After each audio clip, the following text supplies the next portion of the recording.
ওরে সারা দেশে নতুন করে একই আওয়াজ উঠেছে। আমরা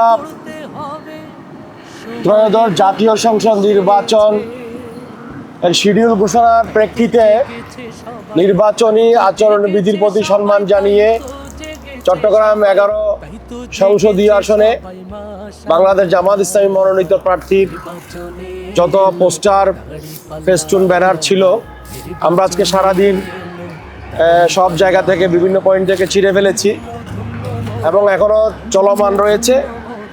আমি বাংলাদেশ জামাত ইসলামীর সকল নেতা কর্মীদের প্রতি অনুরোধ করব, দাঁড়িপাল্লার সমর্থনে যারা আছেন এবং আমার শুভাকাঙ্ক্ষী যারা আছেন, সমর্থক যারা আছেন, সকলকে অনুরোধ করব নির্বাচন কমিশনের তফসিল ঘোষণার প্রেক্ষিতে নির্বাচনী আচরণবিধির প্রতি সম্মান জানিয়ে আমরা চট্টগ্রাম 11 আসনে আমার পক্ষে কোথাও যদি কোনো পোস্টার, ব্যানার থাকে, আমাদের সকল কর্মী ভাইদেরকে, নির্বাচনী কর্মী ভাইদেরকে অনুরোধ করছি কোথাও কারো চোখে পড়লে তুলে ফেলার জন্য।